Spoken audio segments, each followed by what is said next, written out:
very much. Please give me a moment to look at the motion. So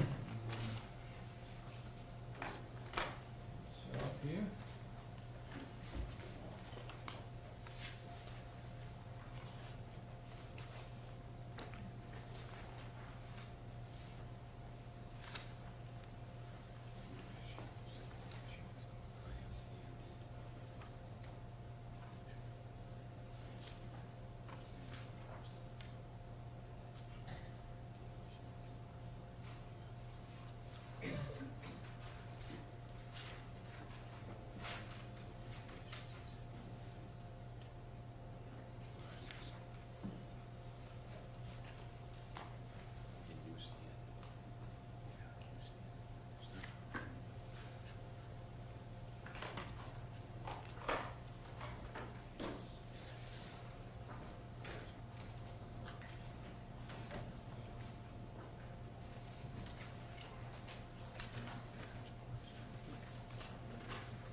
Or Mr. Madeira, whoever's arguing, and I'll hear you, sir. Thank you, Your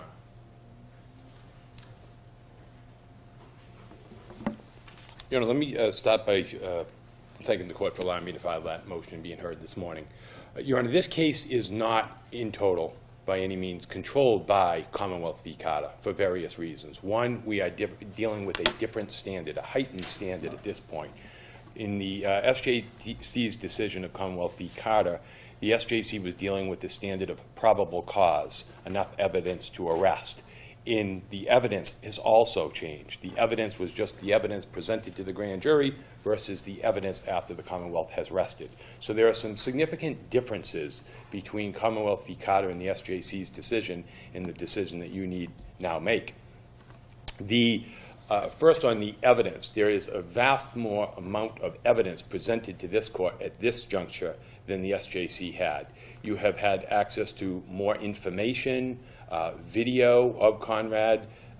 You've had additional documents, written documents, various text messages, photographs, and the like, and the testimony and cross-examination of several witnesses. So the evidence is vastly different. Also, to touch upon the standard, the Lattimore standard, it is no longer probable cause. It is, although taken in the light most favorable to the government, it still must be proof beyond a reasonable doubt to a rational trier of fact.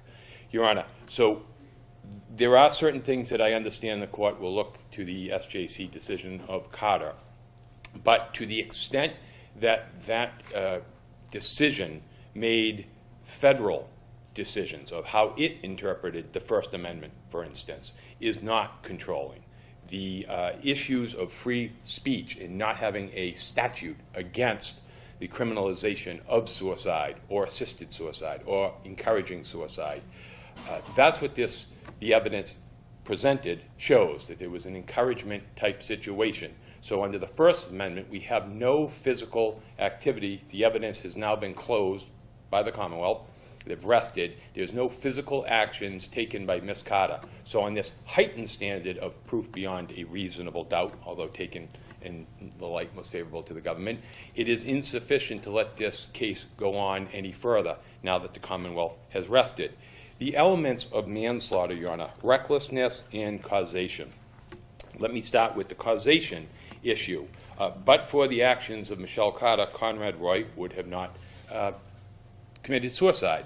I suggest there is not sufficient evidence. It would be speculation for this court to then allow the case to go further, because the causation issue, there just is insufficient evidence to a reasonable fact finder to say that Conrad Roy would not have taken his own life on July 12th or July 13th of 2014, but for Michelle Carter.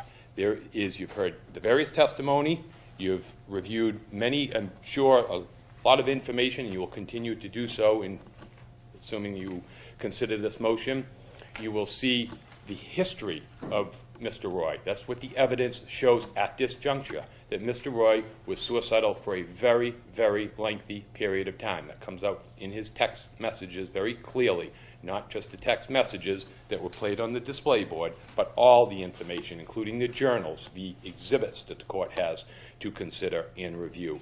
So I would suggest also, on the recklessness prong, Your Honor, the Commonwealth has failed even at this stage, because there is no omission or commission by Ms. Carter. She did not have a duty, a legal duty, and therefore any omission to call for assistance is lacking in the evidence at this point.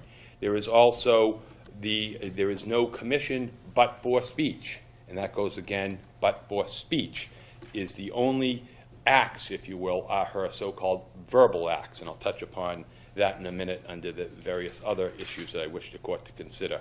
And I've laid this all out, as you know, Your Honor, in a written memorandum touching upon all these issues. I would also suggest to the court we are dealing with a decision why the Commonwealth v. Carter decision, again, should not be controlling, is because the Supreme Judicial Court said under common law it had the right to interpret a particular statute or define manslaughter, to the extent, and if you look at the decision, it actually even says it, that it had not previously had a case such as this where there are just words dealing with manslaughter.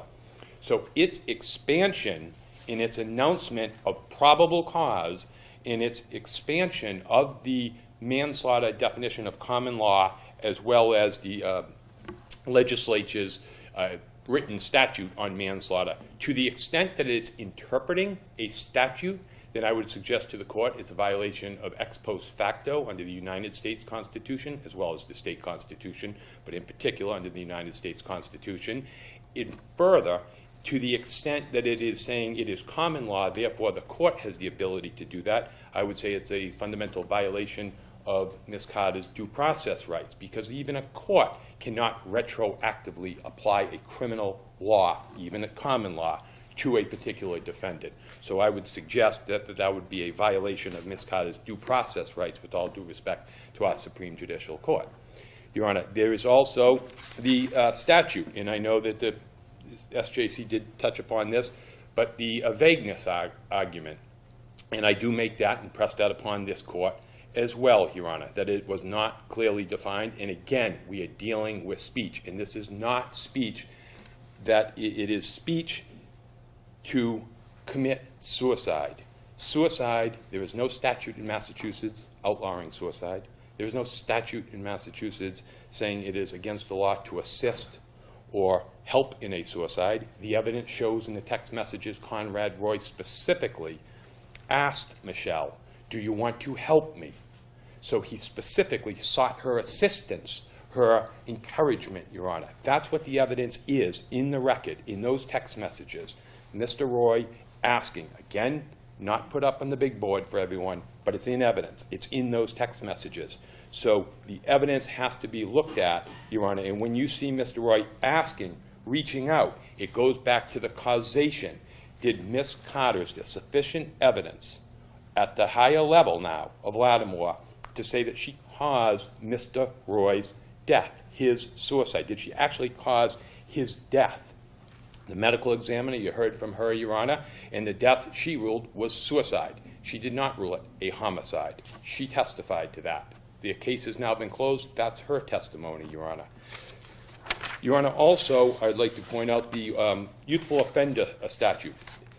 The SJC did not get into great detail on this, And this is either the infliction of serious bodily injury or the threat of serious bodily injury. Under the Virginia Black case, under Virginia Black case, the U.S. Supreme Court said the only words that can amount to a unprotected speech expression would be true threats. The United States Supreme Court, true threats. The evidence now that the government has rested do not amount to true threats. We do not have true threats here. And under the youthful offender, it is up to the fact finder to decide whether or not it has to be under the Apprendi decision in the United States Supreme Court. Is the fact finder is the one to make a determination if there is an infliction of serious bodily harm or a threat. It is insufficient under law to simply say that the statute itself is inherently dangerous. That's insufficient. There must be facts put into the case to determine whether or not a defendant actually committed certain actions that amounted to the infliction. It's insufficient to say the statute dictates that. That's not what Apprendi states, Your Honor. It has to be a fact proven to the fact finder. So under the true threat doctrine, there's been no evidence in the record that Michelle Carter ever threatened Conrad Roy in the text messages. A true threat as a violation of crime, as I will hurt you, I will hurt your family, I will do bad things. That's not in evidence, Your Honor, in any of the text messages whatsoever or any other exhibits that have been put in. In the infliction, we maintain to the only way the statute of the youthful offender statute as well can survive constitutional muster is that there be a physical act, not a words of expression of suicide. That just is insufficient. Also, Your Honor, on the issue I do want to touch upon on the issue of causation for a moment. There's been much made about Mr. Roy being pressured or being told to do it. You've now had the opportunity, or soon will, to review the exhibits, and you will see Mr. Roy giving a videotape. That's part of the record. This is an individual whose faculties, I think the evidence shows, even taken the light most favorable to the Commonwealth, he has his faculties about him. He knows what he wants to do. You have suicide notes previously written back in 2012 to various people, and you also have a suicide note to Ms. Carter written, I think it was shortly before Mr. Roy took his own life. So from those standpoints, Your Honor, I think the evidence is insufficient to say that she caused him to die. One moment, please, Your Honor.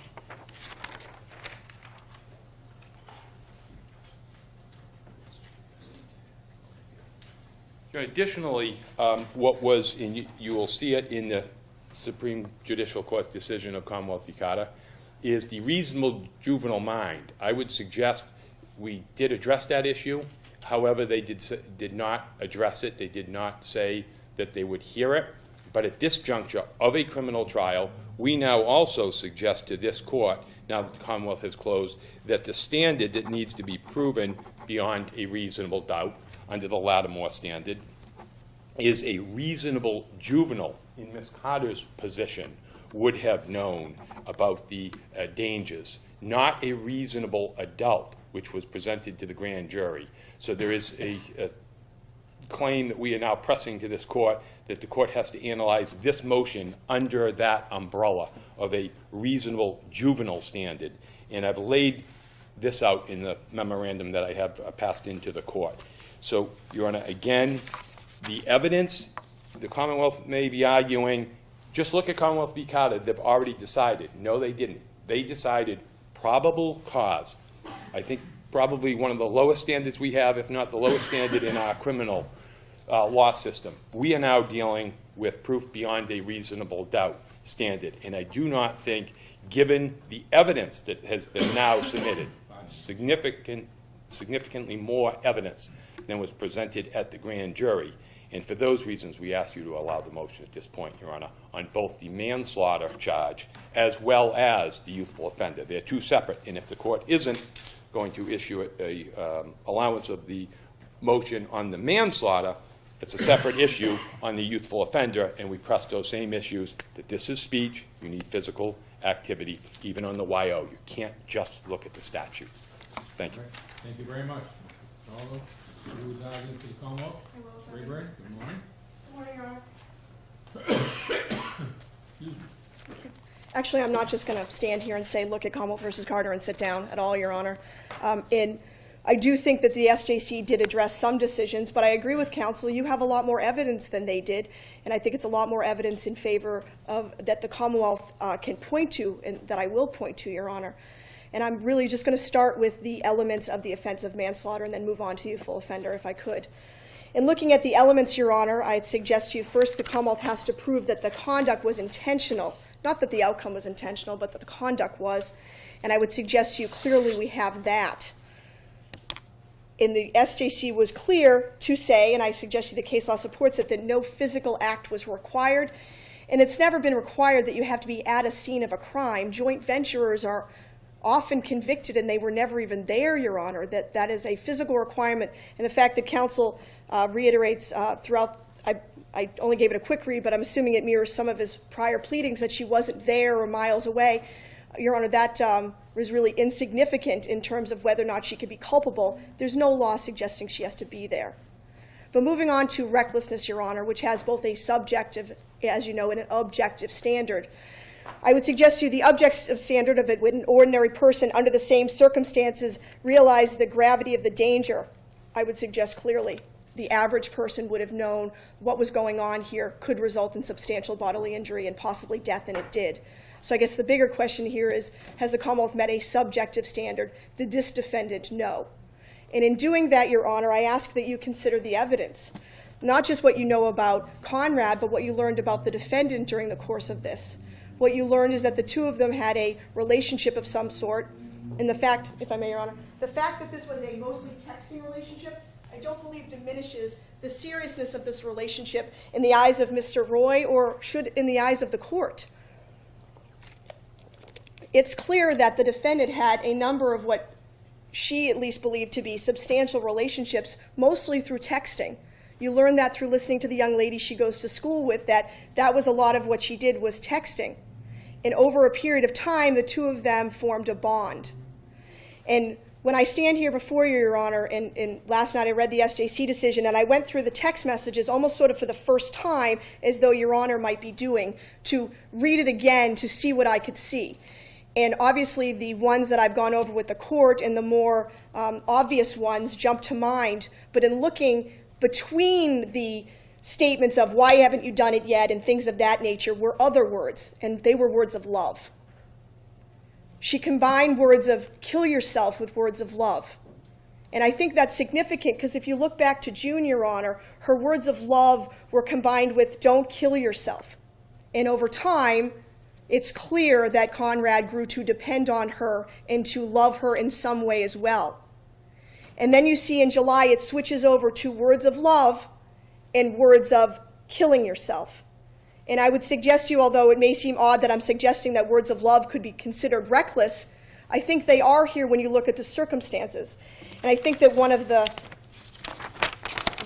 parts of the SJC decision I would like to quote to Your Honor, it says, to ignore the influence the defendant had over the victim would be to oversimplify the circumstances of his death. And I think that's important here, Your Honor, to suggest that he had his own free will, and we all do to an extent, and he could have just ignored her as an oversimplification of what was going on here. For two reasons, Your Honor, and again, I'm talking about the subjective standard. Because, one, because she knew him. They had been texting for a long time. She knew how he felt. She knew that he had social anxiety. She knew that he was depressed. She knew his frailties because he confided in her. But not only that, Your Honor, she knew herself. She knew what it was like to be lonely and to want someone to talk to. That was the significance, Your Honor, of some of those young ladies' testimony, not just to go through the text messages or to try to establish some sort of motive to you, to show the defendant's mindset. I ask you to think back to that text message that she wrote to Sam Boardman talking about how people didn't ask her to go out and how much it meant to her that Sam wanted to be friends with her and how that felt for her. So she knew Conrad, she knew how he felt, she knew he was depressed, and she knew he needed a friend, and she knew what that felt like. And she would know how much her comfort would mean to him. And that as June turned into July, she took that feeling that he felt for her, that she was comforting him and he was relying on her, and she turned that into, I love you, kill yourself. And then she isolated him from his family, saying that they would understand when he died. That is the very definition of recklessness, what she did to him, Your Honor. She knew his frailties, and you can't look at it in a vacuum, Your Honor, just that he, most respectfully, I ask you not to look at it in a vacuum, that she was just saying these words and he could have ignored them because she had this relationship with him. Look at Persampieri, I would respectfully suggest, Your Honor, because the court considered the relationship. It wasn't a stranger putting a gun in another stranger's hand. It was a husband and wife relationship. Your Honor, she goes back, 7/6/2014, you are my forever, my home, my hero. That's what she's saying to a depressed boy who is talking about social anxiety, who just wants someone to love him and sort of tell him everything's going to be okay. She even says that. I just had to say that I loved him and he wouldn't have done it. She was reckless, Your Honor, and she caused his death. Look at the causation. Not only do you have the words, I told him to get back in the car, which the SJC calls as the final directive, but you can go back to the text messages that he sent her, that he sent to her.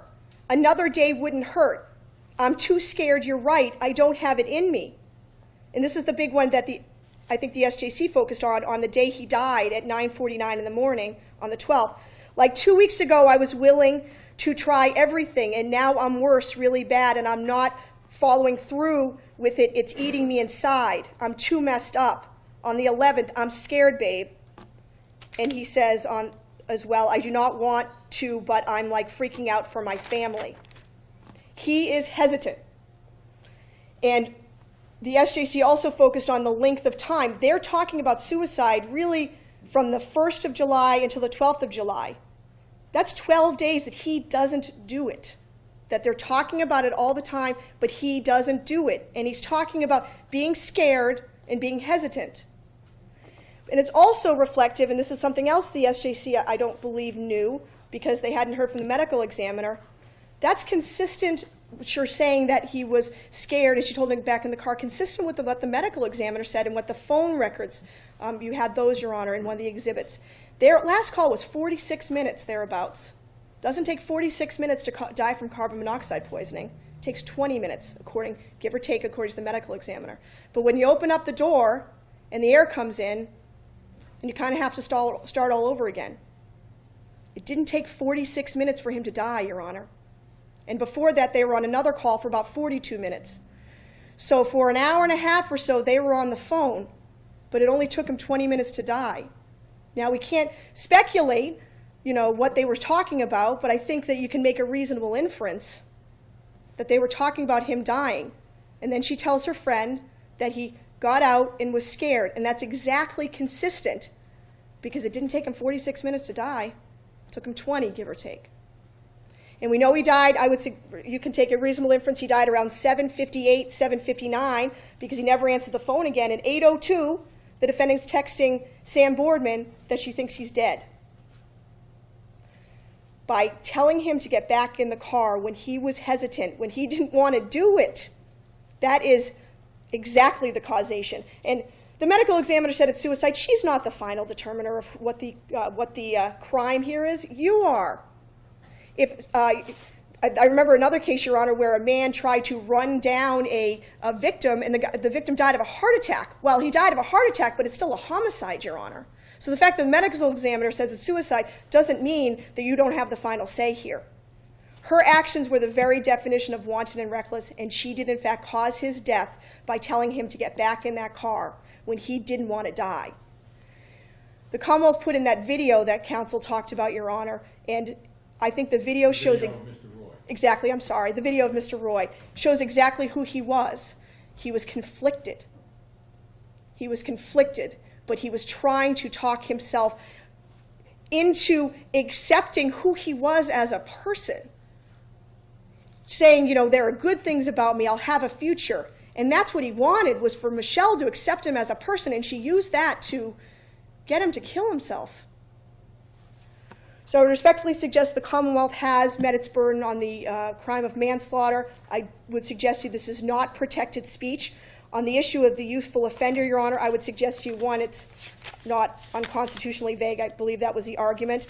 I would respectfully suggest convincing someone to kill themselves is an infliction of bodily injury. And on the issue that was not raised at the SJC, and I believe essentially the SJC said you didn't raise it, so you really can't argue it, was the reasonable 17-year-old standard. There isn't one, Your Honor. There isn't a reasonable 17-year-old standard, but we're dealing with a statute that's subjective and objective. So you're using her as part of your analysis in the statute.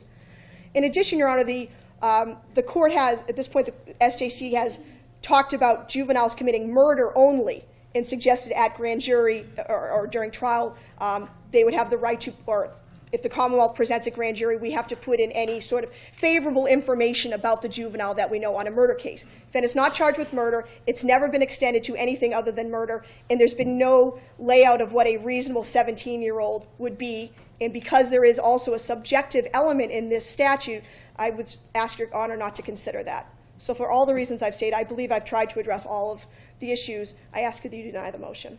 Thank you very much. Thank you.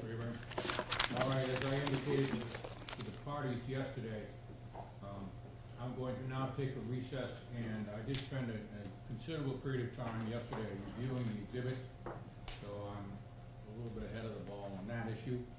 I'm going to look at the exhibits that I need to look at, and as it relates to this particular issue, the issues raised in the argument, I'm going to look at the argument, and we will resume at 11 a.m., and I will announce my decision at that time unless I decide that I need additional time, at which time I'll come over on the bench and tell you that. All right, thank you very much.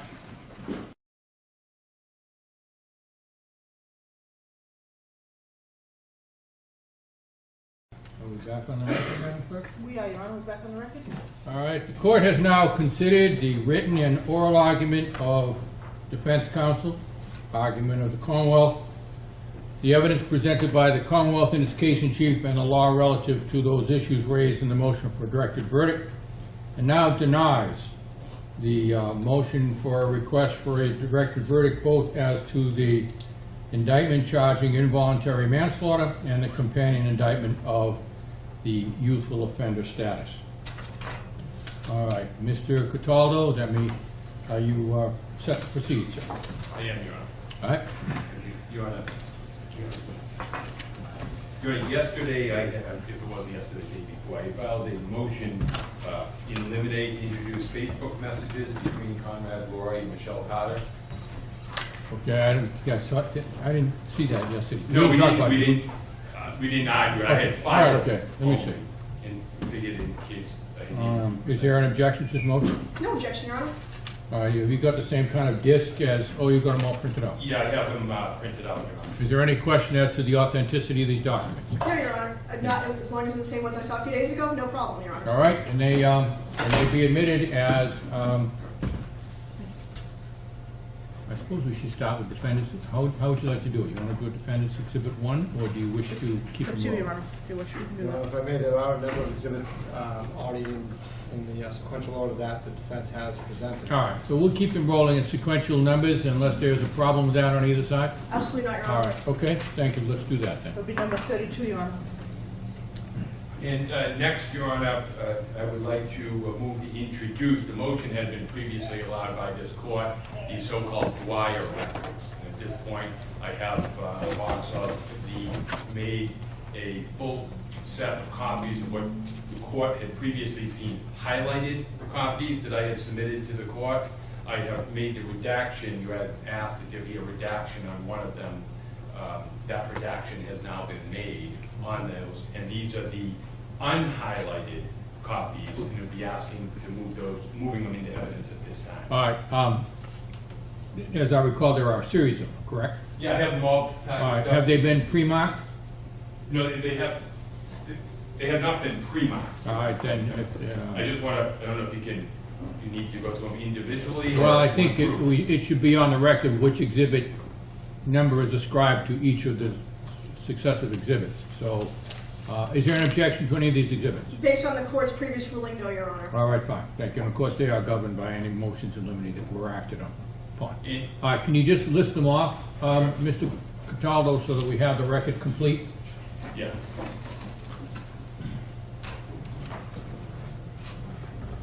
Would you like me to approach individually or just put them back in the box afterwards? You can put them back in the box and leave them with the clerk, and then I will. The records of Alana Burke, All right, that'll be 34? 3, okay, thank you. yes. You don't need to bring them, oh, I guess we gotta mark them, yeah, I guess you do that. Okay, thank you. The next one would be Toby Hospital Records.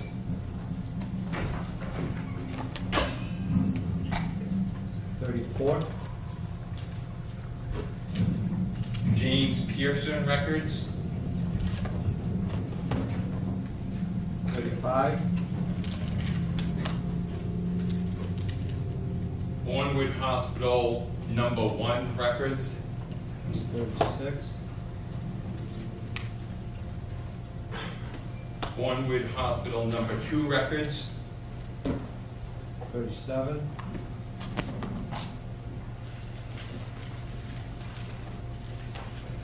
Stepping Stone Records. 38.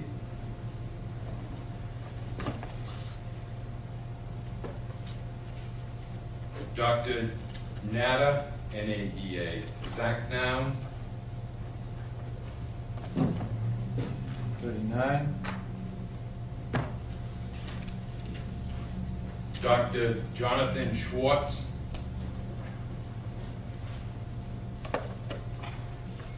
40. Dr. Paul Fulton.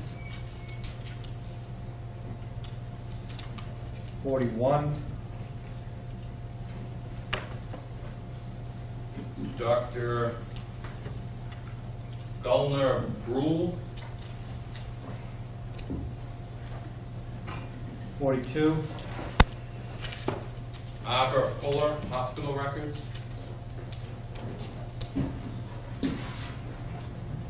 43. St. Luke Hospital Records. 44. Boston Children's Hospital Records. 45. That concludes that. Excuse me one moment. Additionally, Your Honor, what I would request of the court is, in terms of the prior motions, I had already submitted to court highlighted copies. I would ask that that be used as my chalk, the defense's chalk. You gave them as part of the trial or in one of the? No, the motions proceedings? that you had previously ruled on, they were All right, highlighted. I still have those, so Yes, that's so fine. I'd be asking that those be the chalk. All right, do you have a problem with that, Ms. Rayburn? No, Your Honor, I was actually just gonna ask that these exhibits be impounded, please. Is there an objection to them being impounded? Yes, there is, Your Honor. Okay, you got sidebar. At this time, the defense would call Officer Justin King. All right.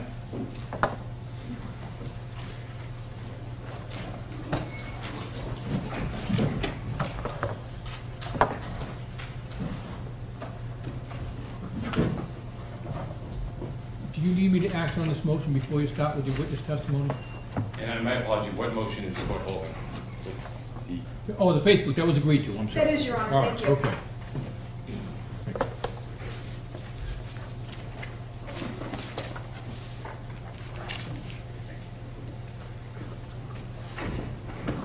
Morning, Sarah. Morning.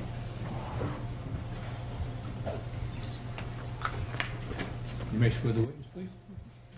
Please raise your right hand. Swear to follow the court, swear testimony about to give to be the truth, the whole truth, and nothing but the truth, so help you. Yes.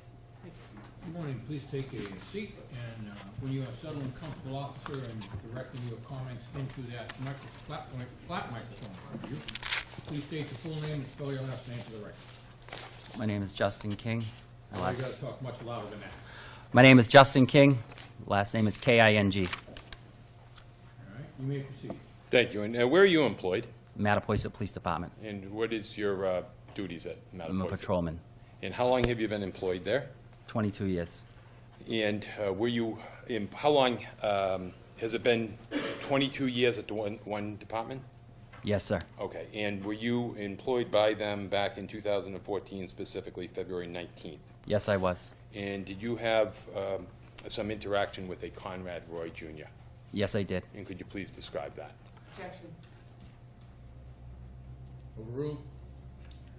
I responded to an assault call, sir. Okay. And what did you do when you arrived? What was the date, sir, again? It was 2/19 of 2014. Okay. And what did you do when you arrived? We attempted to find the victim. Okay. And where did you? Term victim, Your Honor. That's, yes, officer.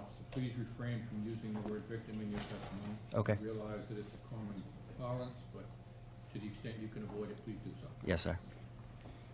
And who are you trying to find? We attempted to find the person that had been assaulted. Okay. And at some point in time, did you come into the physical presence of Conrad Roy III? I did. Okay. And did you make any observations of him? Yes, his face was swollen, red, and he had some lacerations to his face. And did you take photographs of those? I did. May I approach, Your Honor? You may.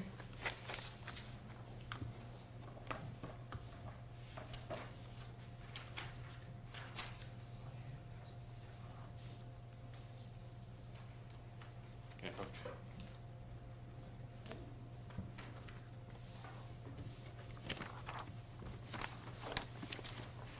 Officer, I'd ask you to take a look at those.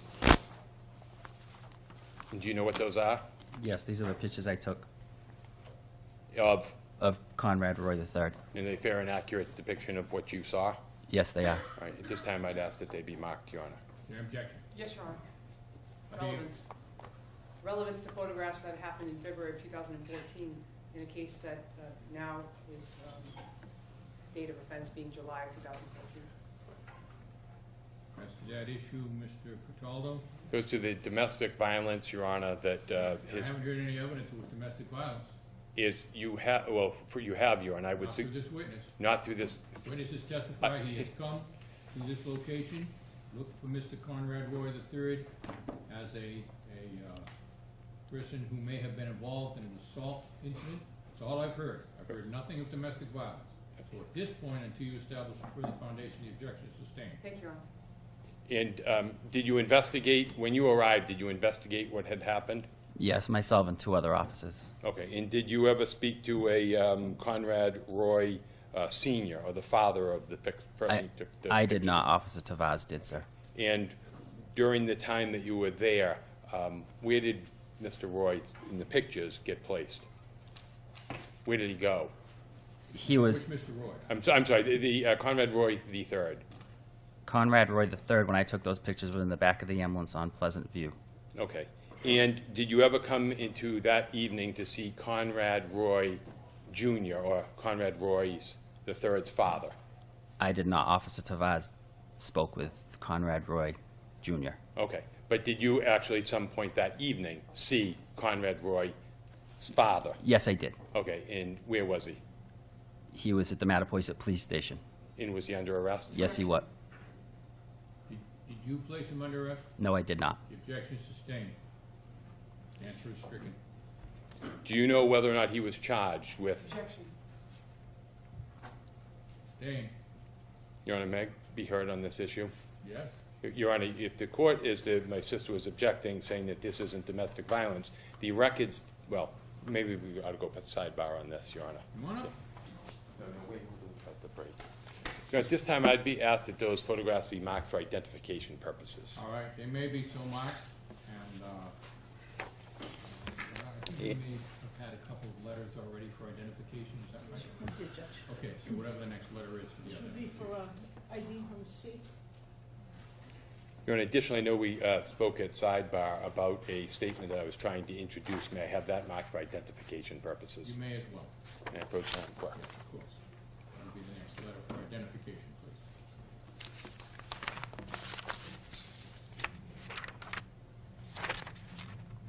One moment, please.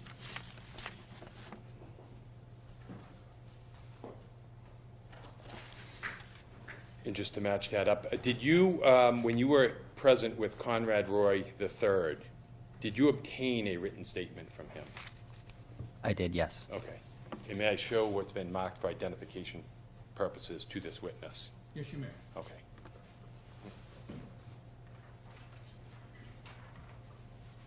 Ask you to take a peek at that written statement.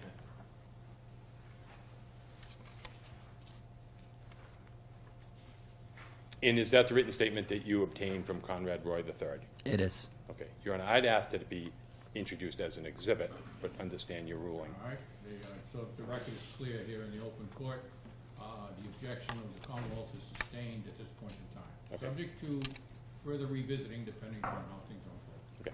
Thank you. Thank you. So that'll remain marked as an identification exhibit, an identification document.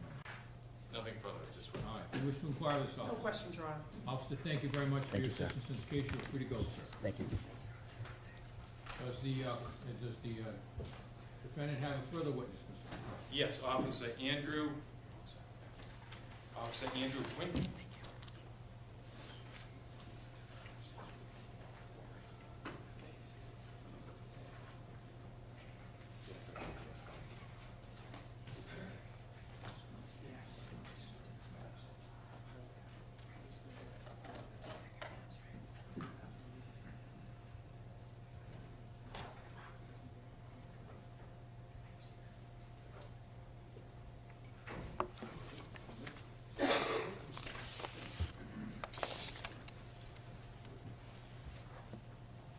Morning, officer. Morning, sir. Please raise your right hand. This matter before the court, swear testimony about to give to be the truth, the whole truth, and nothing but the truth, so help you God. Yes. Please take a seat, officer, and make yourself nice and comfortable. Speak into that flat mic in front of you. Okay. Nice and loud. And tell us your full name and spell your last name for the record. Full name is Andrew Philip Quinton. Last name is Quintin. Q-U-I. Ntin. All right. Thank you. You may proceed, Mr. Cataldo. Thank you. Officer Quinton, where are you employed? Fairhaven Police Department. And how long have you been employed there? It'll be 4 years in September. And what is your rank? Patrolman. And were you employed there at that department back on July 12th and July 13th of 2014? Yes, sir. And directing your attention to July 12th of 2014, were you on duty at some point? Yes, sir. And during the evening hours, were you on duty? Yes. And can you tell the court what you did in relation to a Kmart Plaza? I was dispatched to a medical call inside of Kmart.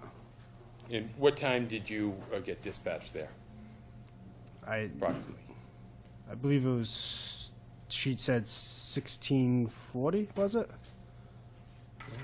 Would anything help refresh your memory as to what time you, I don't remember the exact time, sir. may I approach, Your Honor? You may.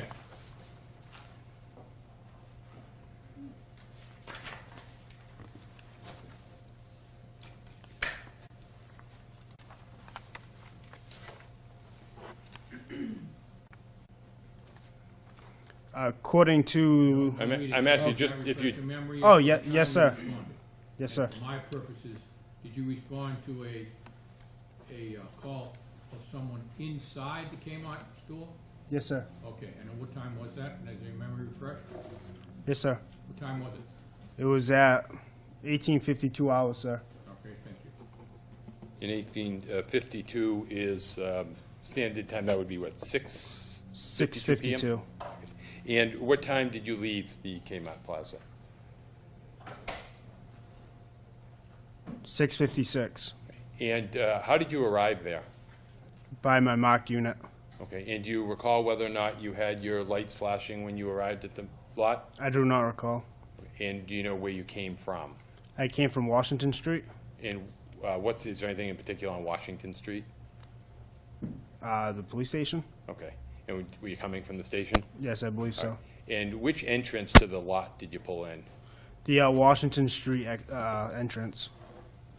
And may I see the exhibit, the blow-up? Those are right there. Those two.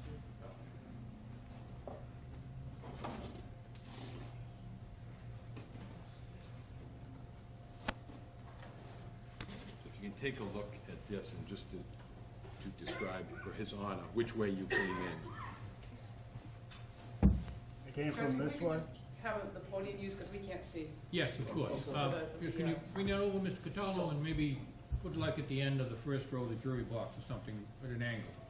Down here, up here. Yeah, down there's probably pretty good.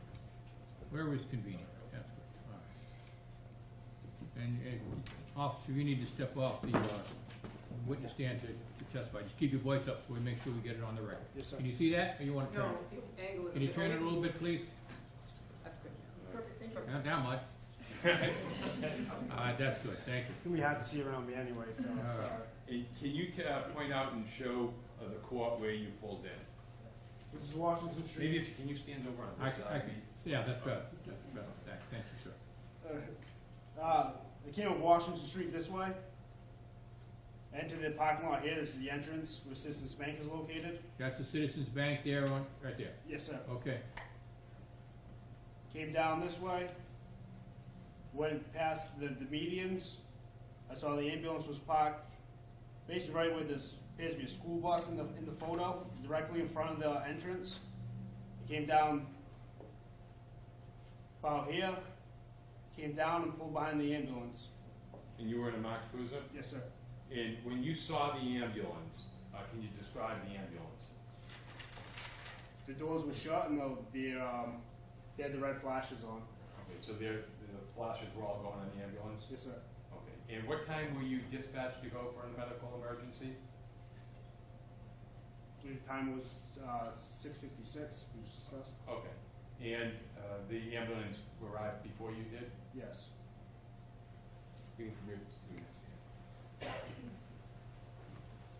And when you were there, did you get out of your cruiser and go into the store yourself? No, sir. Okay. And did you get out of your cruiser at all? No, sir. Okay. And so you stayed parked out in the parking lot for how long? 4 or 5 minutes? I arrived, I saw that they had already been inside, and I left. Okay. And did you left by going the same way you pulled in? No, I went, you can return to the, okay.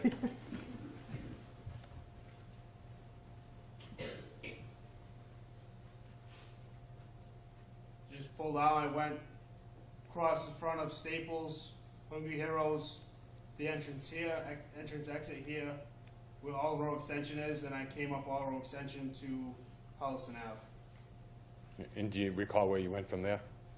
Just patrolling. Okay. You can return to the seat. And do you recall on that particular time when you pulled into the lot what the conditions were like in the lot? Weather-wise, or? No, in terms of pedestrian foot traffic, automobiles, was the store open? The store was open. There was a good amount of vehicles in the parking lot. In terms of the level of activity? Well, for Kmart, yes, it was busy. Okay. And were there people walking around in the parking lot that you observed? I couldn't tell you. I don't remember that. The store was open? Yes. And did you see any vehicles moving within the parking lot when you were there? Yes. Okay. Nothing further, Your Honor. thank you very much. Lynn? Okay. Good morning, officer. Good morning, ma'am. So essentially, you were there for 4 minutes, correct? Yes. And you're there, you're dispatched to go because there's an ambulance call for an emergency. Someone's having trouble breathing, is that right? That's correct. And so your attention is not to be scanning the parking lot. Your attention is to go to that Kmart to help with an ambulance that's aiding a person that's having trouble breathing. Is that true? That's correct. And you indicated that you drove in the entrance and came directly to the front of Kmart. Is that true? That's correct. And you weren't over in the west side where there's a garden area, were you, sir? No, I was At no not. point were you over in that area, were you, sir? No, I was not. And when you left the area, after 4 minutes, you left out and you drove away from where the garden area is, out this way. Is that true? That's correct. And You indicated that the Kmart was busy that particular Saturday evening. Is that true? That's correct. And there are many other stores in that facility or that area of the parking lot. For instance, Sullivan Tire. Sullivan Tires. Jeez. I'm sorry. Sullivan Tires up towards the top where the Citizens Bank is. Okay. But connected to Up here? Kmart, yes. Okay. But Bank connect, right here. yes. Okay. But connected to Staples Kmart, here? there's a Staples in between. There's also a dollar store. Okay. And so there's a lot of businesses in that area, and on a Saturday evening, in your experience as being a Fairhaven officer, this is a very busy area. Yes. And at no point did you know that there was a black truck that was missing at that time, was there, sir? No, I was And not at no aware. point were you looking for a car that you didn't know was missing, were you? No, it was not. Nothing further. Anything? Officer, thank you very much for your assistance in this case. You are free to go, sir. All right. Do you have a further witness? Yes, Stephen Verino.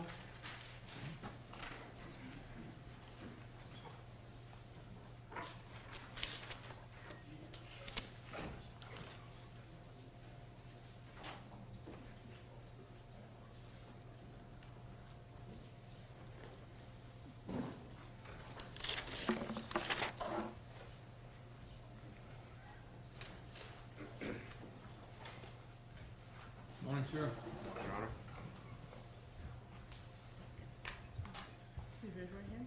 This matter before the court, swear testimony about to give to be the truth and the truth and nothing but the truth, so help you God. I do. Please take a seat and keep your voice up nice and loud. Direct your comments into that flat mic in front of you. And when settled and comfortable, please state your full name, spell your last name for the record. Thank you, Your Honor. Stephen Verino, last name V as in Victor, E-R-R-O-N-N-E-A-U. All right, Mr. Cataldo, you may proceed. Thank you, sir. Mr. Verino. Could you explain your educational background, please? I graduated the University of Massachusetts in Dartmouth with a Bachelor of Science degree. Since then, I've taken many forensic courses and certification classes. I've attended the Parabon... Can you explain those, please? Sure. I've attended the Access Data User Conference, where I've learned about smartphone technology, cell phone forensics, and application data. I've then attended the Parabon Mobile Fast Track course, where I was certified as a mobile or cellular forensic examiner. I've also attended the SANS Institute for Windows Forensics, where I was later certified as a Windows forensic examiner, or a computer forensic examiner. And are you currently employed? I am. And how are you employed? I work at MWV Multimedia Forensic Investigative Services out of New Bedford, Mass. And what is your occupation? I'm the president of the company as well as a digital forensic analyst. And do you have any employees? I have one other full-time employee, yes. And how long have you had your own business? I've been there for over 4 years now. Okay. And in connection with this matter of Commonwealth v. Carter, at some point did you become engaged? Yes. Yeah. And as a result of that, what did you do? I was able to process electronic evidence. There was computers and cell phones that I obtained. And where did you obtain those from? I obtained forensic copies of the evidence from the Massachusetts State Police. And what items specifically did you examine?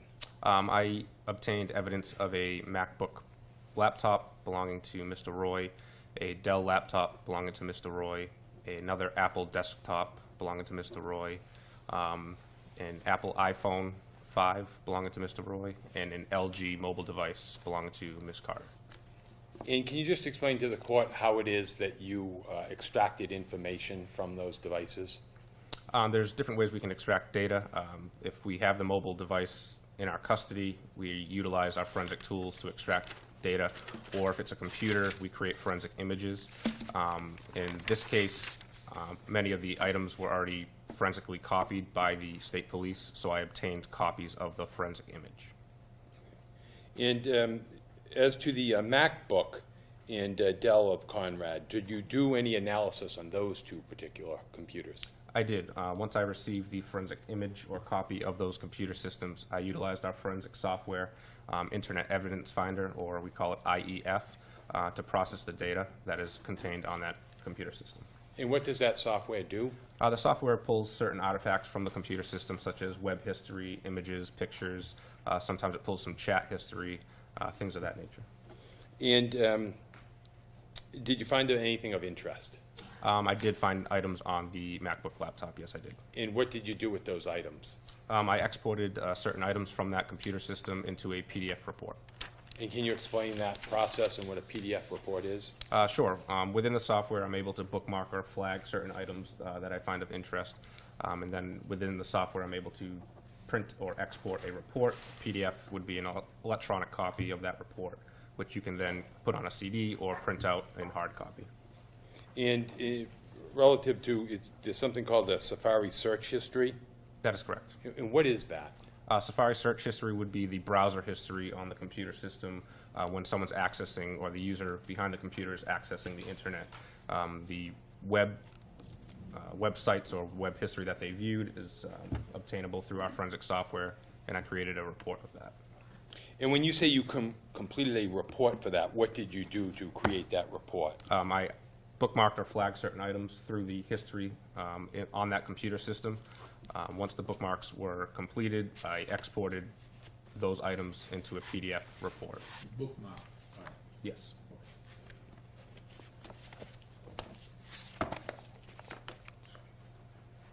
May I approach, Your Honor? I think Ms. Rayburn wanted to look at it. Oh, I'm sorry. See what we're talking about?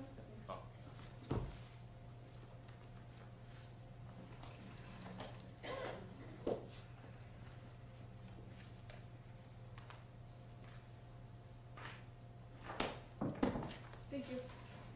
You may.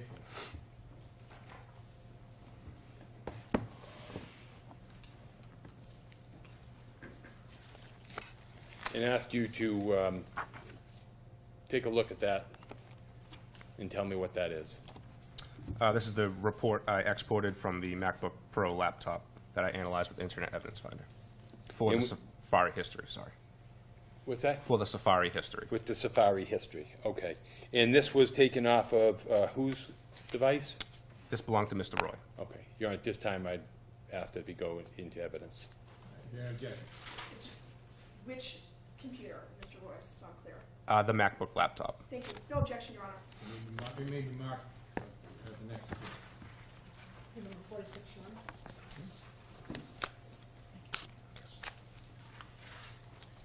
And That is You not can- subject to the impound law. And concerning what is on, is that impounded, you say, Your Honor? Did you say that was impounded? Actually, it was not Oh. subject to the impound. Okay, I just want to make, okay, before I approach the document finder. All right, it's rejected. So I ask you, did you do anything in particular with the documents that just went in as an exhibit? Did you pull off certain illustrations? Yes, I did. Okay. And ask you to explain the different columns. See that? I'll do it one at a time. Can you explain to the court where it says URL? What does that mean? The URL would be the website that was accessed by the user. And when you say the website, the actual, who creates the website address? The creator of the domain or the website itself. That would be, the URL would be if someone or a user went to www.google.com, that would be the URL. And what does the title tell you, where it says title?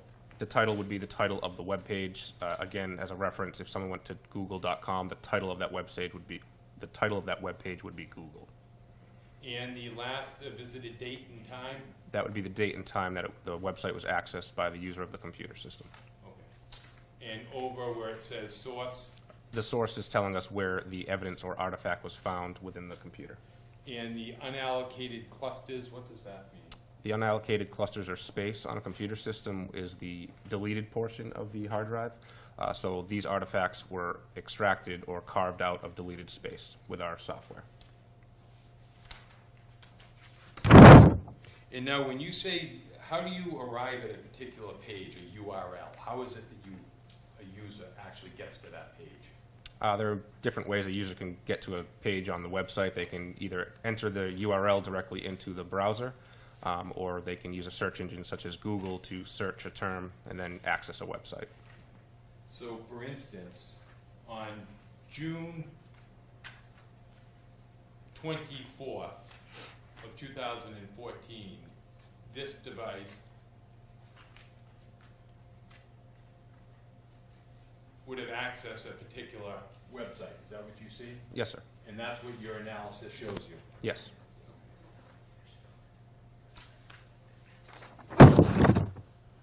And did this device access other websites on the 24th? I believe it did, yes. And what I'm showing you is in your complete book, the exhibit that we have passed into the court. It that is, correct? yes. You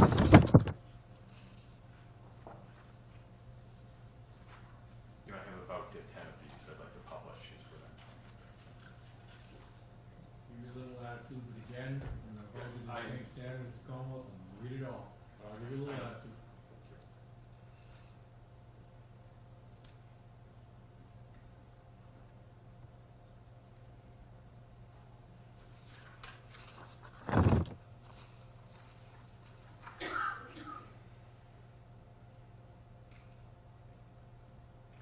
Can I ask a question, Mr. Verno? Yes. Under the column that says title, is that the name ascribed to the website, or is it the, I'm not really highly technologically sophisticated, but is that what you would type into the Google question log? These particular websites are just showing the URL access, so that would be the title of the web page itself. All right, thank you very much. Yes, You Your Honor. did, on that point, you did do another analysis of actual type-in search queries, is that correct? I did, sir.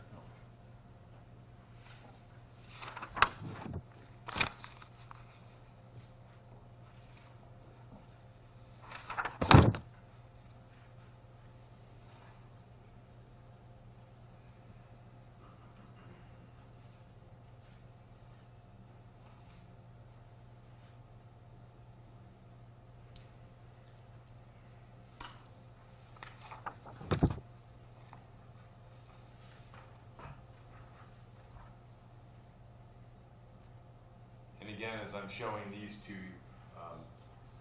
the court, these are the, included in the book that I passed into the court. That is correct. And approximately how many different queries did you, not queries, but titles did you put in the book? Approximately. I believe on the bottom of the page will tell you a page number on the bottom right. Okay.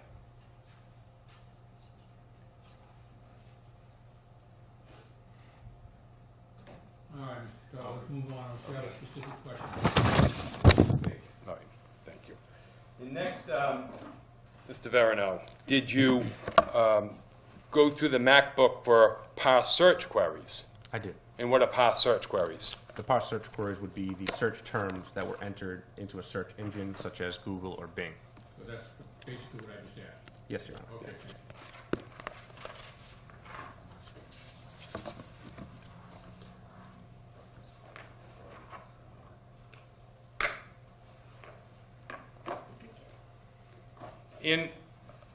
On some of these various books, that you also created not just the documents, but there's a disk within, and that's just the digital copy of what is contained, the documents next to it. That is correct. There's a CD in every binder that is the digital copy of the hard.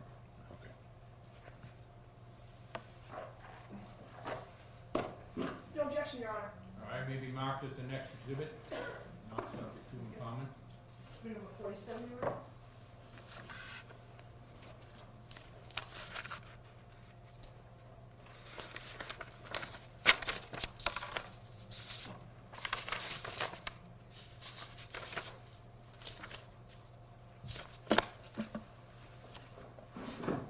And Mr. Verneau, did you do anything relative to the Dell computer that you analyzed?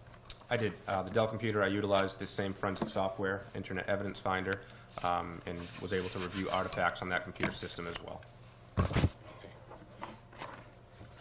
And is there something known as a Skype chat?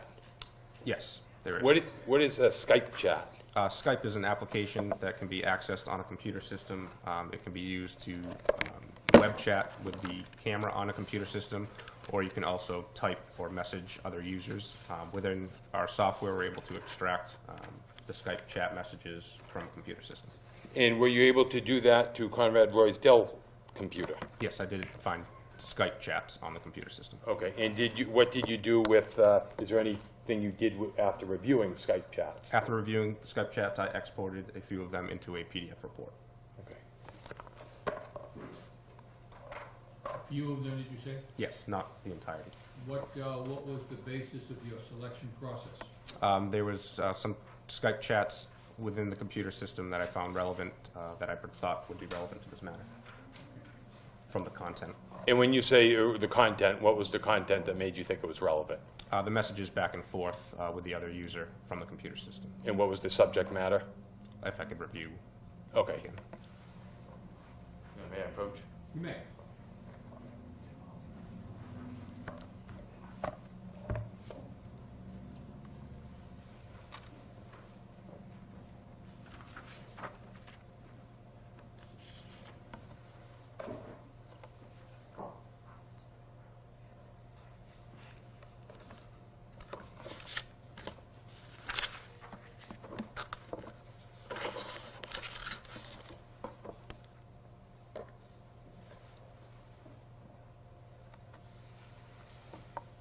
I found messages on here that pertain to the author or the user within Skype, and the user is speaking about his feelings and how he feels. About suicide? Yes. Okay. Your Honor, I asked that that be marked as an exhibit. Is there any objection? There isn't, Your Honor. Mark.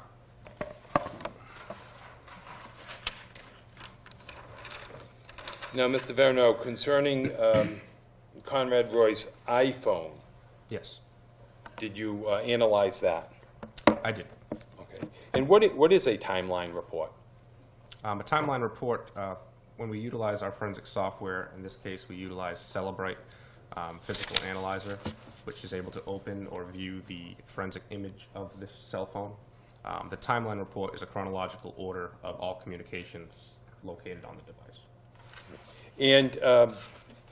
And what did you do relative to his timeline report? For his timeline report, I exported a PDF form printout of that report. Okay. May I approach, Your Honor? You may.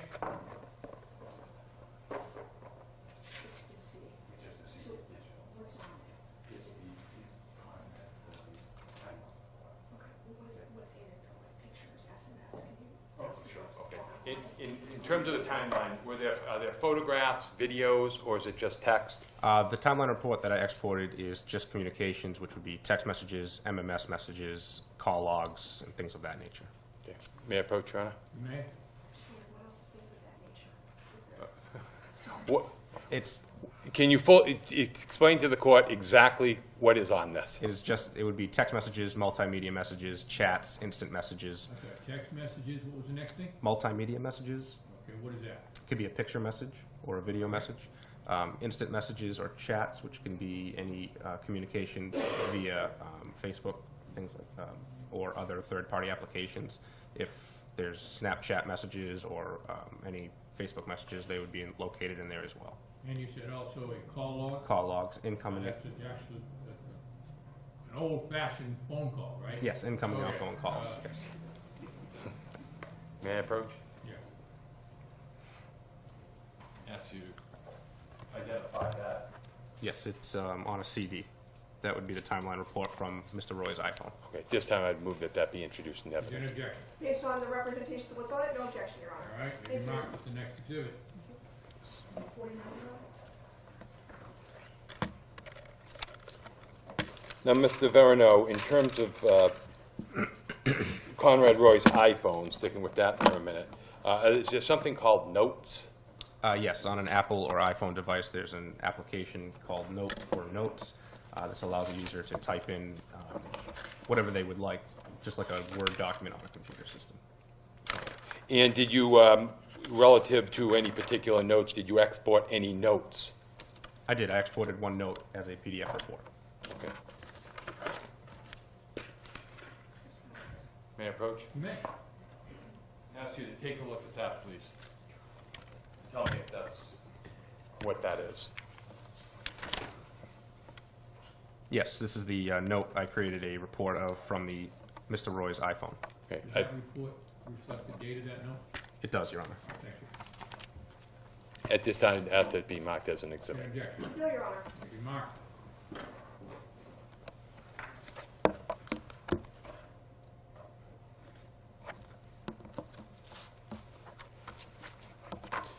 Sticking with Mr. Roy's iPhone, did you do anything relative to it in terms of images? Yes, when I reviewed the iPhone device, there were photographs or images on the phone.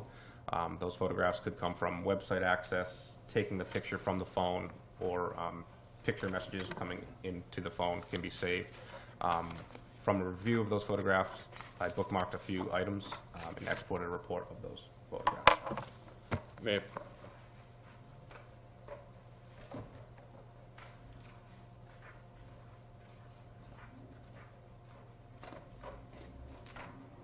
approach? Ask to identify that, please.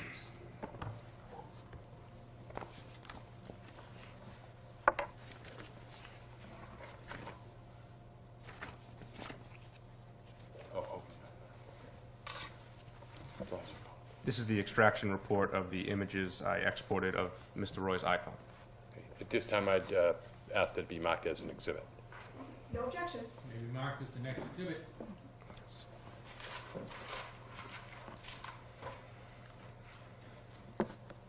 And sticking with Mr. Roy's iPhone images, did you do anything in terms of images sent or received, specifically narrowing that? Yes, I located MMS, or multimedia messages, on the... And again, what are those? Multimedia messages would be a picture or video sent to another cell phone or user. I located certain items between Mr. Roy and Ms. Carter on the cellular device and exported certain multimedia messages into a PDF report. Okay.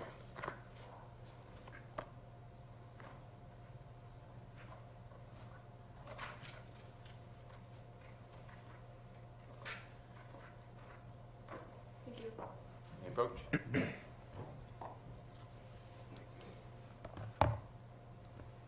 Ask you to take a look at that and identify that, please.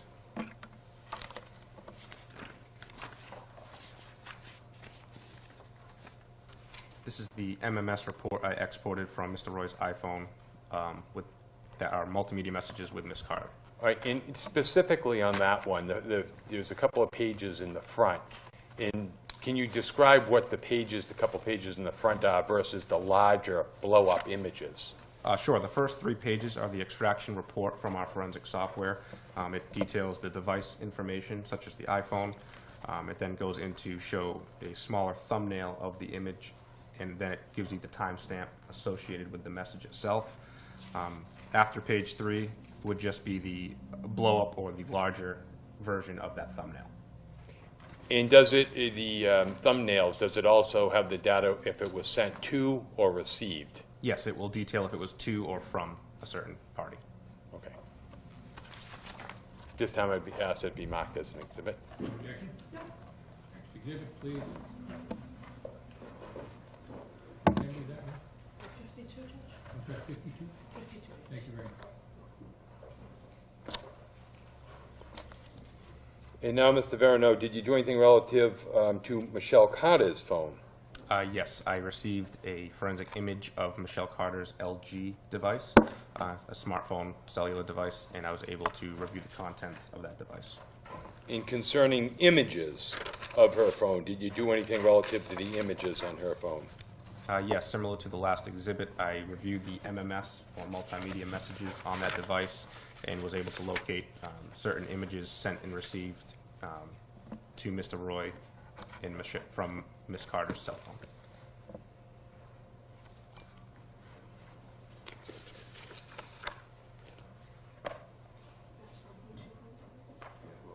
And I'll ask him to.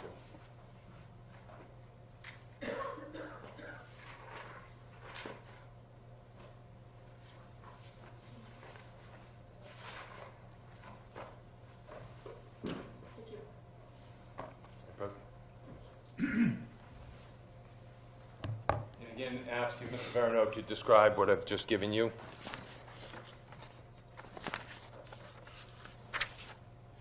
This is my extraction report of the multimedia messages from Ms. Carter's LG device. And again, if you could just describe to the court the first couple of pages, the thumbnails versus the larger photographs. Sure. In this binder, the first 4 pages are the device information, as well as the time the message was sent or received, as well as the thumbnail associated with that message. After page 4 is a representation, the larger image from that thumbnail. In the first few pages, there's a guide that tells you who sent it, which phone sent it to which other phone. That is correct. It will tell you if it was to or from a certain party. Okay. This time I'd ask it be marked, Your Honor. Any objection? No. May be marked.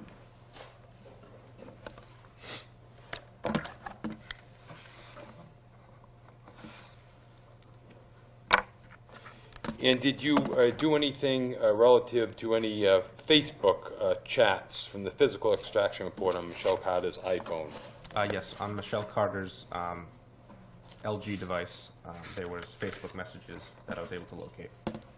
And what did you do with those Facebook messages? I was able to review some of the Facebook messages and export a report of between 2 parties, I believe.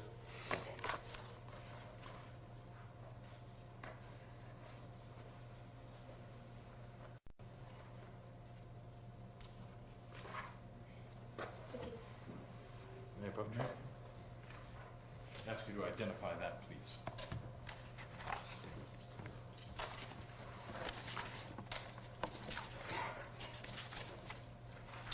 These are the Facebook chat messages that I exported from Ms. Carter's LG device.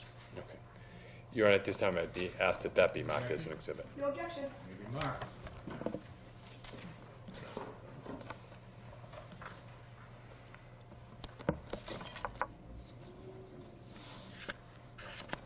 One moment, please, Your Honor.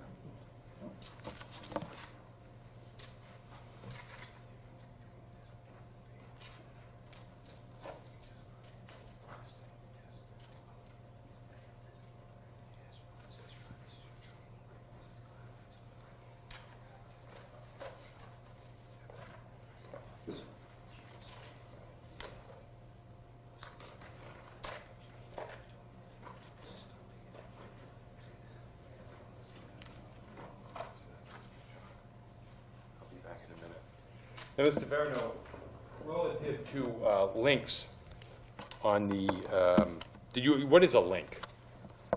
What is a link? A link could be like a website link, can be sent or received over a text message. You can send a website address. And during your analysis of these various phones, did you look to see if any links were sent from Conrad Roy to Michelle Carter? On Michelle Carter's LG device, I was able to locate a couple URLs or website links that were sent to her from Mr. Roy. And what did you do with those? Those 2 URLs, I exported the URLs into a PDF report with our software and put them into a binder.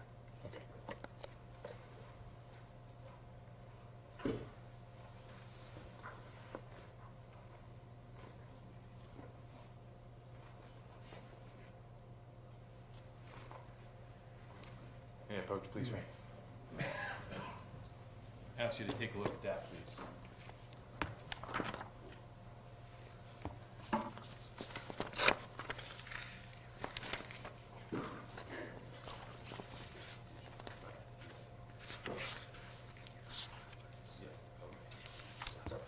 This is the report I exported from Ms. Carter's LG device that contained the URLs that I located from Mr. Roy. At this time, I'd be asked that that be marked as an exhibit, please. May be marked. And now, Mr. Verno, in terms of the text messages from Conrad Roy's phone in Michelle Carter's, analyzing the LG phone now, did you do anything relative to the text and Facebook chats from that phone? Yes, when analyzing Ms. Carter's LG device, I located many conversations with Mr. Roy.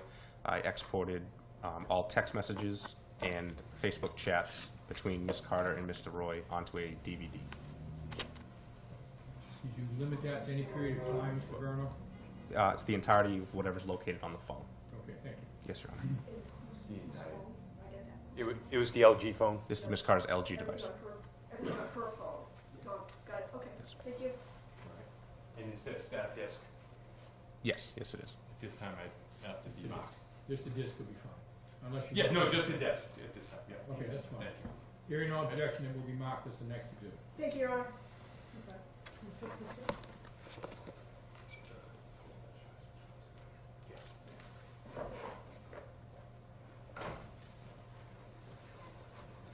And Mr. Verino, what is a web history? Web history is much like the Safari history I talked about previously. It's the websites that are accessed by a user on a computer system or a cell phone. And can a web history be cleared or deleted? Yes, yes it can. Can you explain that whole process and if it's recoverable or if it's not recoverable? It all depends on the particular device being used. In this case, with the Safari history, that was carved out or recovered from the database. So in that case, the deleted content was recoverable. Depending on like mobile forensics and cellular devices such as newer iPhones, when web history is cleared, most of the times it is not recoverable. And in terms of the LG, not the LG phone, the iPhone, Mr. Roy's iPhone, did you look to see the history on that phone? Yes, I noted that there was no web history when I analyzed that device. Okay, and what does that mean, there's no web history? There was no websites accessed when I was reviewing my forensic extraction report, meaning it's possible it was cleared out. Okay, and if it's cleared out, is it possible to retrieve that on that kind of phone? On that particular device, we are not able to recover the web history. On which phone now? This is the iPhone 5. Okay, thank you. And the iPhone 5 belonged to? Mr. Roy. Okay. And next, can you tell me what, on an iPhone, did you analyze Mr. Roy's iPhone in terms of its block caller feature? I did. And what is a block call feature? The block caller feature enables a user of the device to block a particular party or phone number in that phone, so it would limit or stop any communication coming in from that particular party you blocked, such as text messages or a phone call. And did you determine if Conrad Roy had utilized that feature? They were parties located in his block caller list, yes. Okay. Was Michelle Carter one of those? No, she was not. Okay. I ask you to take a look and if you can identify this.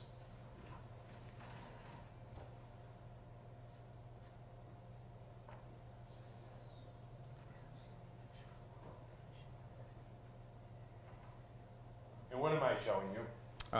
This is the iPhone 5 of Mr. Roy, and this is a screenshot that I was able to obtain of the blocked list from that device. Okay, from your extraction report? Or is this just... It's just a screenshot of the device itself. Our forensic software does not pull the block caller list, so you have to actually navigate to the list to view it. So you physically viewed this? Yes. This time I asked if that be marked as an exhibit. No objection. Maybe marked.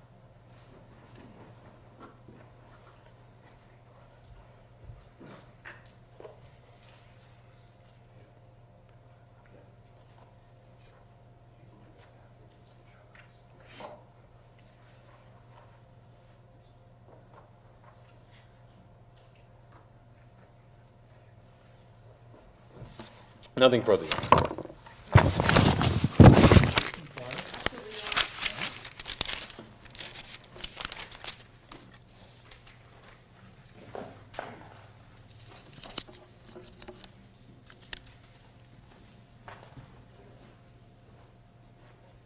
Good afternoon. Good afternoon. So I just want to go over what you analyzed first, okay? So just so I have a clear picture of all the devices you looked at and all the information you had, okay? Sure. Did you receive a CD with CSLI information from council? Cell tower information on this case? I did not receive a You CD did not. of it. So you didn't do any analysis relative to cell towers? I did not analyze cell tower information. Great. So you went through the items that you looked at. You listed Ms. Carter's LG phone, correct? Yes. Conrad Roy's iPhone? Yes. And how many computers did you analyze relative to the Roy family? 3. How many computers did you analyze relative to the defendant? I have no reports from the defendant. Okay. You know she had a computer that was seized, correct? Yes. And it was made available to you, wasn't it? It was. Okay. How come you didn't analyze it? I didn't find anything of relevance on it. So you looked at it? Yes. Okay. Madam Clerk, may I borrow the exhibits from yesterday, please?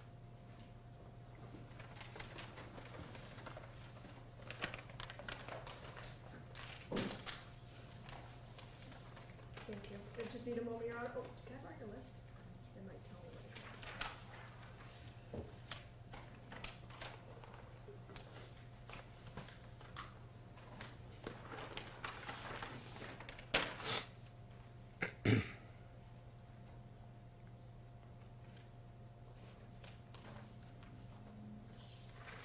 May I approach the witness, Your Honor? You may. Thank you. Sir, I'm going to show you what's been introduced as Exhibit 29. It has 2 pages. Can you look at those, please?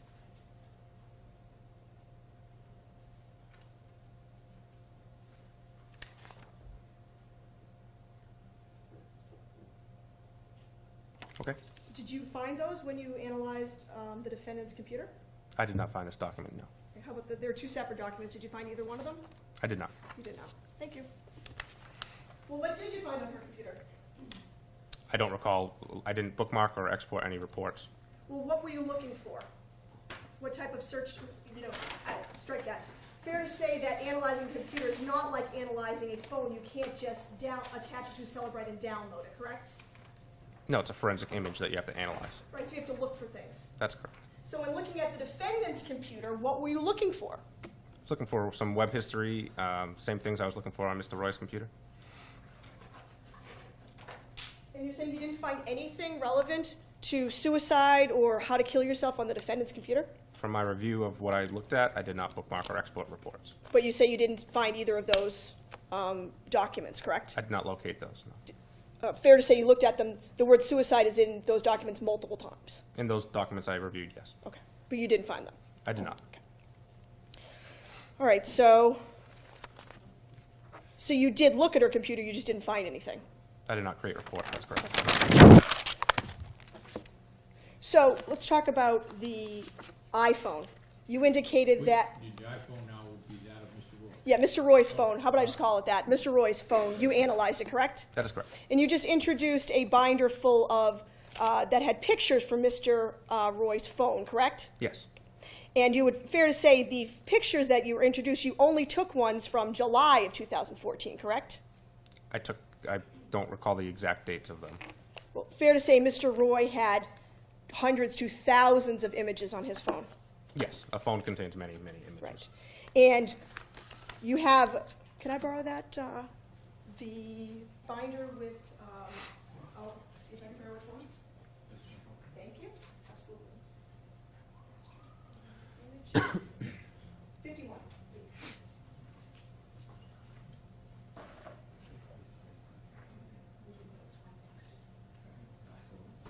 Thank you. Okay. May I approach the witness, Your Honor? You may. Thank you. So in your report, sir, you have here data files, these thumbnails, sometimes people call them JPEGs. They're smaller versions of the bigger picture. That's correct. Okay. And how did you pick the ones you wanted? I found the ones that I believe to be relevant to the case. I'm sorry, you found the ones? That I believe to be relevant? Okay. So what analysis did you use to determine whether or not you thought they were relevant? Viewing the images, which again, there are thousands of images on the device, I just scanned through the different images and bookmarked certain ones that caught my eye. Fair to say the ones you picked out are ominous ones from July.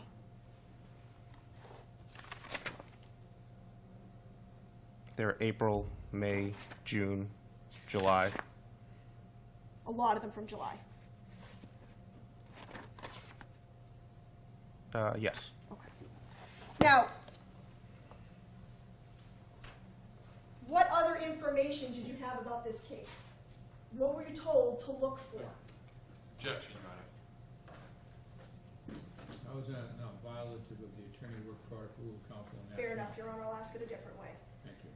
You would agree with me, sir, that prior to July of 2014 on Mr. Conrad's phone, mainly focusing on June, there were extremely happy photos on his phone of him and his family and positive sayings on his phone. I don't recall every image on the device that I reviewed. Well, how about I show you the images from June and see if you recognize them? Is that okay? Sure. If with the court's permission, of course. Thank you. The pictures that I showed you, Court. Thank you.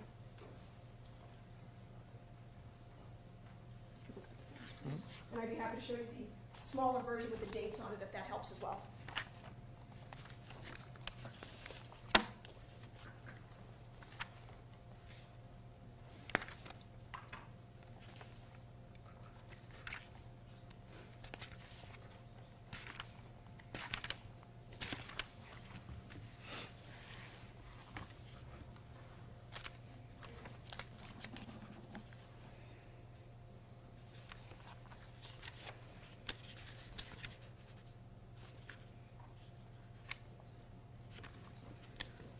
Okay. You would agree with me that the photographs that I've shown you are from, actually, your extraction report from June of 2014 on Mr. Conrad's phone. These photographs appear to be an extraction report, yes. And the photographs themselves, those are larger images from that extraction report.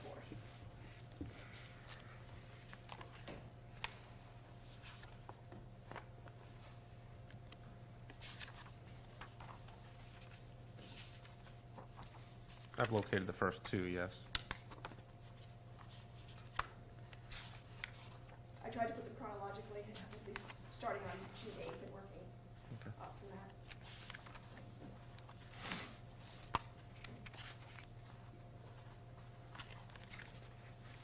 Yes, these would be larger representations of these thumbnails. And would you agree with me if I said those pictures from Mr. Roy's phone that were extracted from June of 2014 are pictures of him and his family looking happy? Would that be accurate of some of the pictures from June 8th, 2014? Objection. Sustained. Your Honor, I would move to introduce the photographs. Right, but a determination of whether someone looks happy is a matter for Absolutely, Your Honor. final fact. Absolutely, then I just move to admit them, Your Honor. Objection. What was the question? I would move to admit them, Your Honor, as a group. What's the objection? They come from the same source that has already been admitted, is that correct? Yes, they're just, So why is there an objection? Because they're a duplication of what the court already has. I suspect that many of the documents that you introduced, Mr. Cataldo, may have been duplications of that which was presented as part of the case in chief. I will allow it. thank you, Your Honor. But I would note the court denied some of the photographs I tried to get in 30 minutes ago. Duly noted. Thank you, Your Honor. Okay.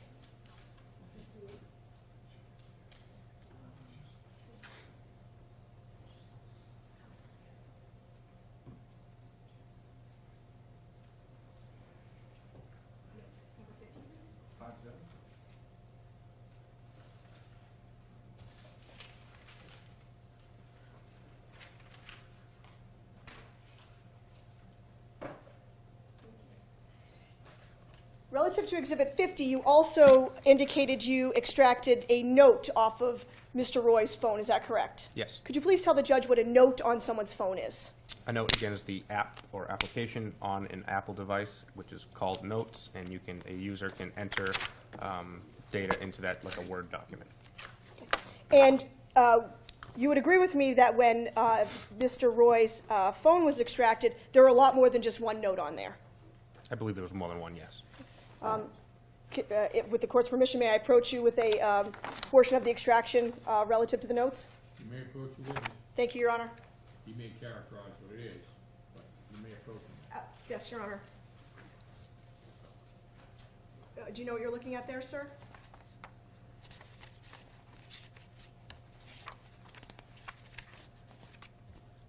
It would appear to be a Notes segment. Okay. And does the first one, number 1 there, of that note section, does that match number 1 from the sole note you put in? Yes, it does. Do those appear to be the notes section from Mr. Roy's phone? Yes, it does. Just all of them, correct? Yes. Your Honor, I move to admit. Any objection? No. Mark.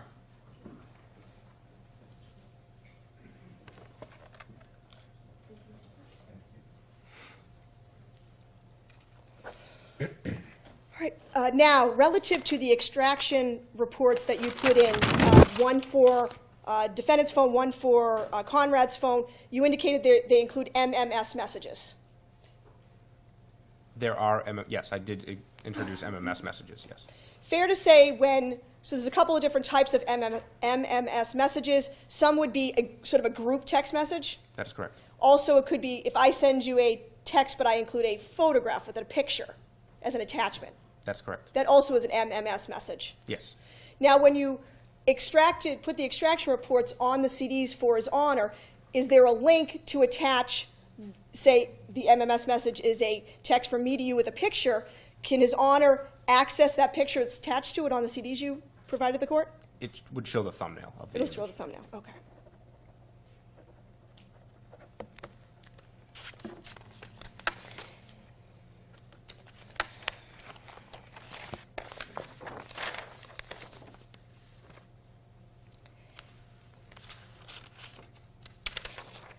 Now, with regard to the photographs that were extracted from the defendant's phone, the ones that were moved into evidence, is that all of them?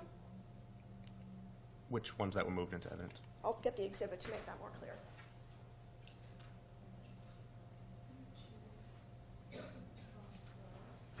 '52, please.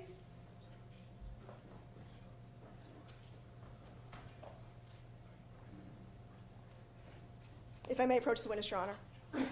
Showing you Exhibit 52, is this images off of Conrad Roy's phone sent to Michelle Carter and sent from Michelle Carter? Yes, these would be MMS messages. Is that all of them? All the MMS? No.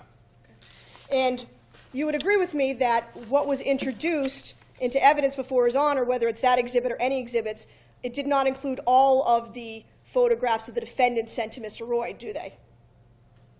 I don't believe so, no. And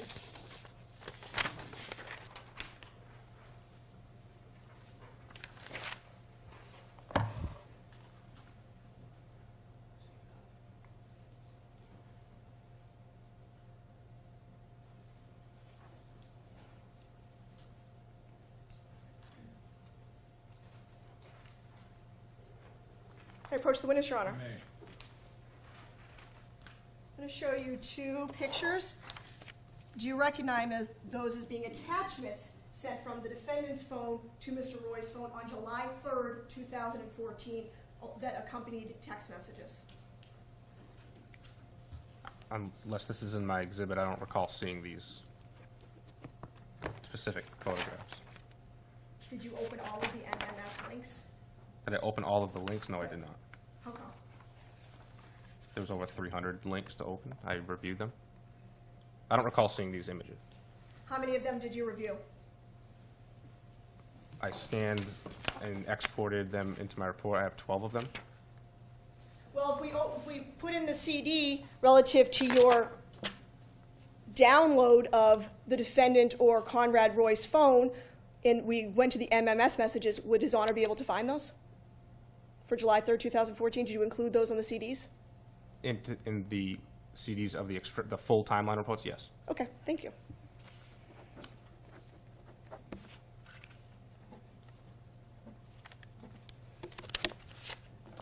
You indicated, sir, that in the extraction reports you included a call log, is that correct? Yes. As to both Mr. Roy and the defendant? Yes. So both of their call logs are going to be on the extraction reports that His Honor has? Yes.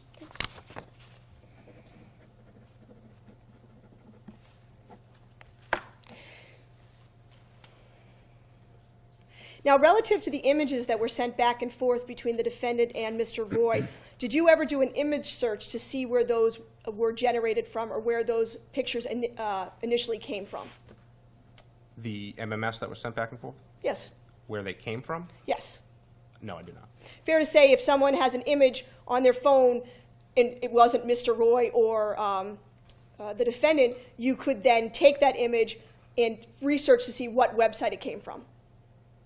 That's possible, correct? Well, once the image would be sent through the mobile device, you talk researching like metadata associated Exactly. with the phone? With the photo? Yes. If the photo was taken by a particular device as snapped by that mobile device, the metadata would show that it was from an iPhone or an LG device in particular. Unless you just research on the open web that photograph, you might be able to find where it came from, but the photograph itself won't have the link. Well, that's certainly doable if you have an image that is sent back and forth or on someone's phone and you want to see if neither one of them took it where it originated from. You could do a search on the web to see, hey, did this come from some third party's web page or some other website? You can do that, correct? You can open source search nearly anything, yes. Did you open source search any of these images? I did not.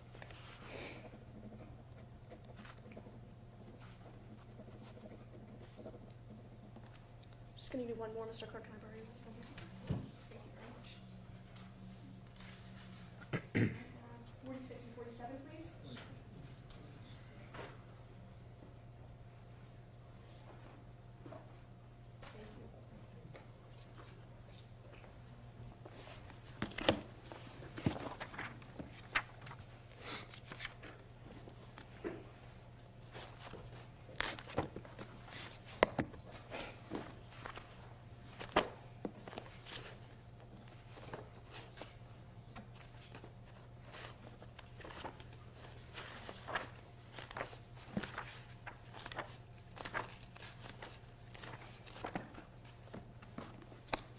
May I approach the witness, Your Honor? You may. Thank you. I'll take this one back. Thank you. Starting with Exhibit 46, sir, would this be all of the web pages that you were talking about? So as His Honor asked, not what you put into search terms, but what web page you ended up at. These are websites ended up, yes, on the computer system. Could you please tell the court what the start date of those is?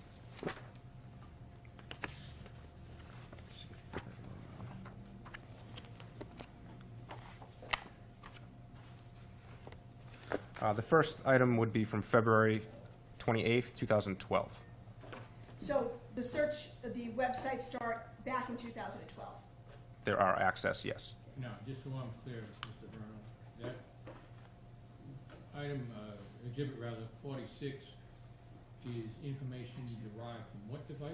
This is the MacBook Pro laptop Okay, of thank Mr. Roy. Okay, thank you. So they start in 2012, correct? That's what I have here, yes. Thank you.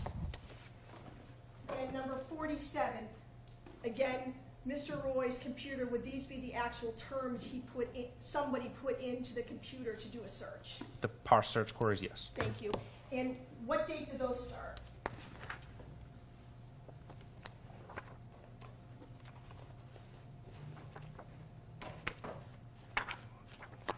The first one here would be June 19th, 2014. From June 19th, 2014, when do they end?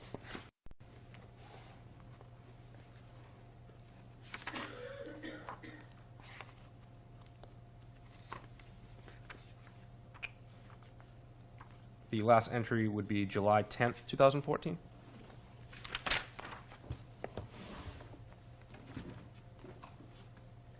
And relative to the search terms or parsed search queries, whoever was accessing the computer is asking questions, correct? Something you can do, yes. Okay. Researching Typing in whatever term into over the... a period of several days. Yes, And on the web pages, that starts from 2012. that's the first one, yes. So this is web pages that someone was asking questions about or looking at for a extended period of time, correct? There's web history for extended period of time, yes. 48, that's Skype, correct? That is correct. Okay. Could you explain what a Skype chat is, please? Skype is a third-party application that can be found on a computer system or a cell phone, where a user can send or receive content or messages. And that was the only relevant one you found on his computer, the only relevant Skype chat you found on any of the Roy family computers? These are the Skype chats that I export as a PDF report, yes. And those date all the way back to 2012? That is correct.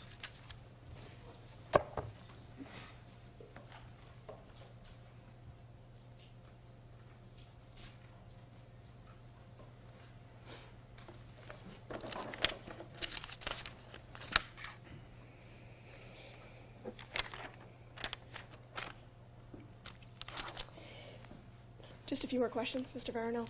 Sure. Relative to the examination of the defendant's phone, you indicated that there's an extraction from her phone, correct? Yes. Okay. Is that the logical extraction or the physical extraction? What's entered, what I worked off is the physical extraction. And fair to say that when you looked at the physical extraction of the defendant's phone, she had deleted text messages, correct? There is deleted information, yes. Okay, so someone had deleted messages off of her phone that you were able to recover. A user doesn't always have to delete messages. A phone can only maintain so much memory, so sometimes messages are auto-deleted, but there was deleted content on the device. But fair to say some of the deleted ones were the recent ones. I Right. believe so, yes. Okay, so what you said is true, correct, that your phone will sometimes delete, but it'll start with the old ones, correct? That is correct. Okay, so if the more recent ones were deleted off of her phone, say in July of 2014, it's unlikely that the phone deleted those, correct? It is possible for a user to delete text messages. Okay, right. But she had tens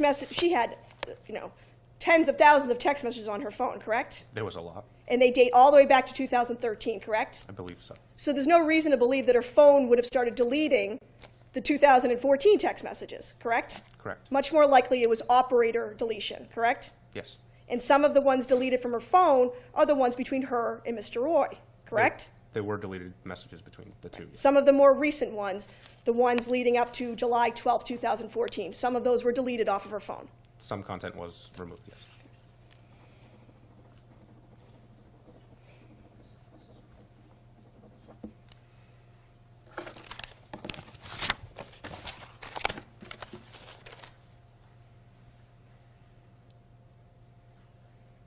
Nothing further. Thank you, Your Honor.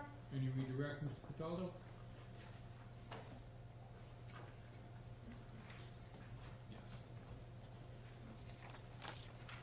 Was there an image sent of a generator on July 11th by Conrad Roy to Michelle Carter? Do you recall seeing that? I recall seeing it. I'm not specific about the date. Okay. May I see the image book marked as an exhibit? I think it's 50, is it 52?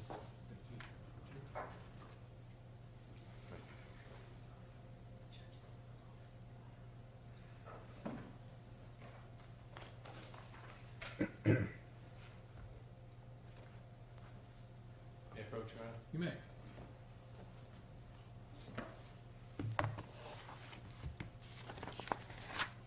Handing you that exhibit, were there any messages sent from Mr. Roy, multimedia messages sent on July 11th from him to her?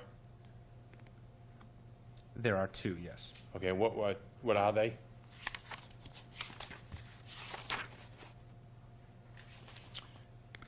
There is one message sent to Ms. Carter on the 11th of July. It is a screenshot of a website about carbon monoxide.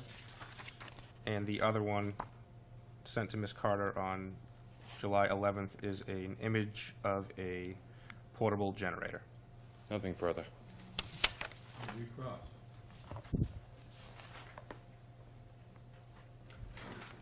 Excuse me, Your Honor.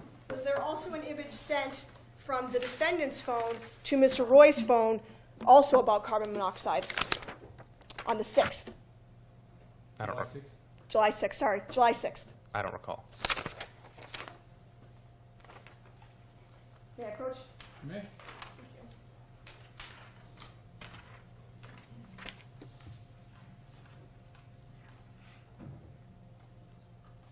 I don't recall seeing the specific image. If it was, it'd be in the entire timeline. So this would be in the timeline. That's correct. Thank you. Nothing further. Thank you very much. You all set, Mr. Cataldo? Yes, Your Honor. Yes. Mr. Verno, you may step down. Thank you for your assistance in this case, sir. You're free to go. Thank you, Your Honor. Cataldo, further witness? Don't they, an officer Tavares? I'm not sure he's arrived yet, All however. right, well, let's find out.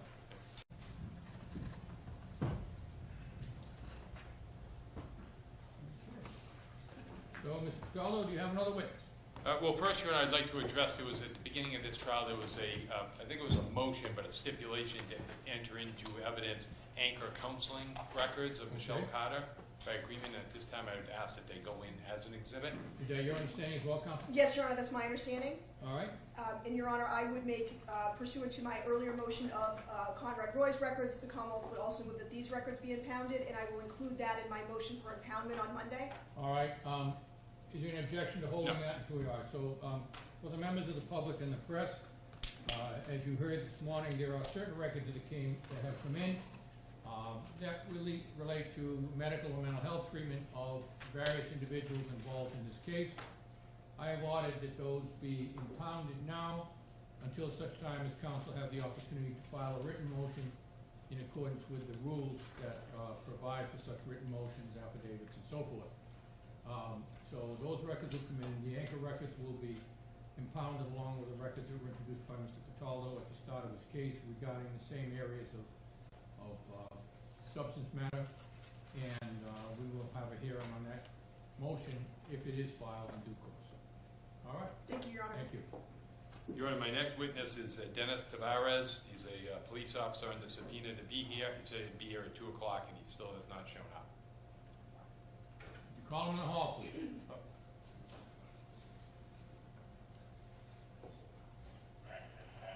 Apparently he's here. He is here. All right, well, that's good. All right. Okay.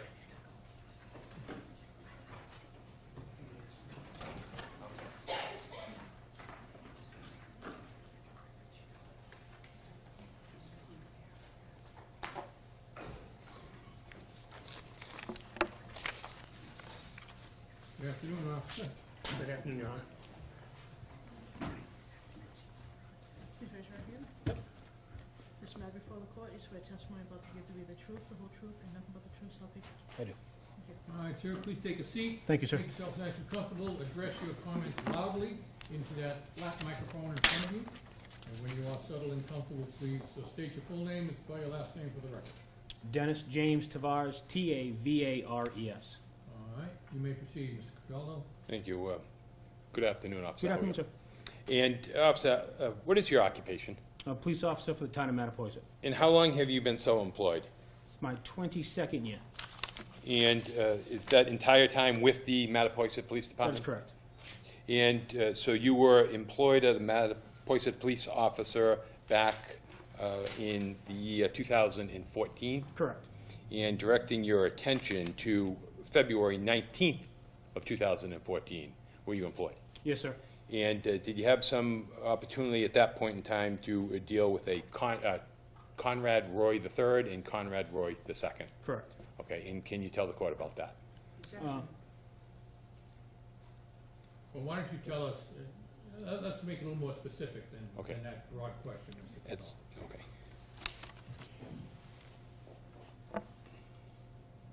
Do you recall what shift you were working on that I particular? was working the 4 to 12 shift, sir.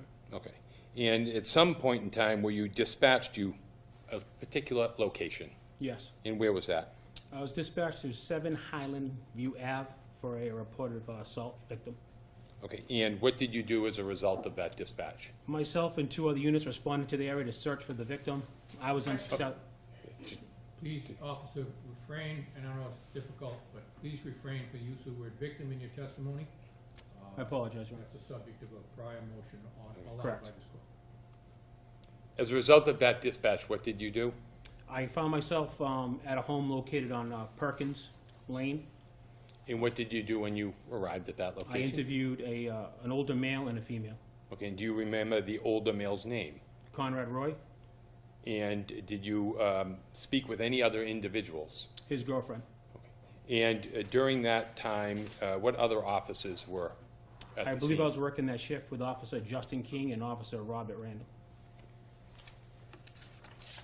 And did you make any particular observations when you were there at the household? Yes, I did. And what observations did you make? I observed some abrasions and some dried blood on the face of Mr. Roy. And did you ask him specifically what happened? Yes, I did. And what did he tell you? Objection. All right, first of all, and I know, officer, that it has nothing to do with you, but there are apparently 3 Conrad Roys whose names have come through this whole process. Correct. So the individual upon whom you made these observations, of whom rather, you made these observations of the abrasions, was that, I'll identify him as the father. that was the father? Correct. So, all right, okay. So that was Conrad Roy II, right? Junior Yes. student. Okay. Now, there is an objection. The objection is sustained. And how long did you speak with this individual? I spoke with the father approximately 15, 20 minutes maybe. Okay. And how long were you at the scene? maybe 30 minutes. And did you speak to any other individuals? I did. And what other individuals did you speak I to? spoke to a female party, I believe her last name was McGonigal. Okay. Did you speak to anyone else? Not that I recall. Okay. And at the end of the time that you were there, what did you do? Before concluding my investigation, a male party was subsequently placed under arrest. And who was that male party that The was? father. The one you were Mr. speaking to? Correct. And what was he arrested for? Assault and battery domestic. And who was the subject of that? Objection.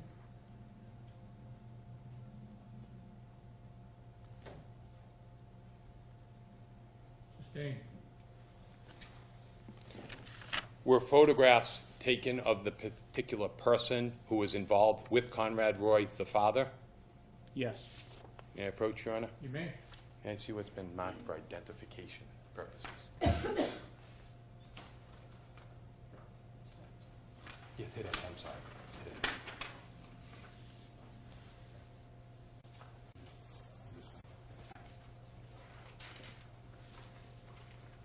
Ask you to take a look at those photographs.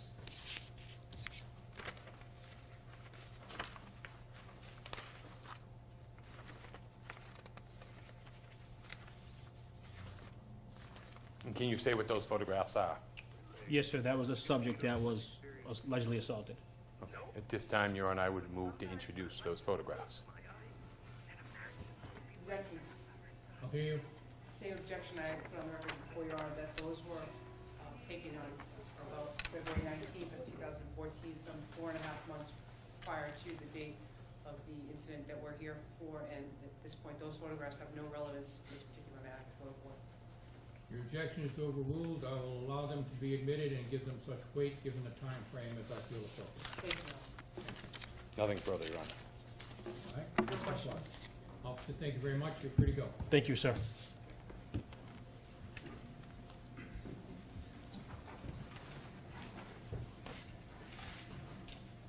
Do you have a further witness?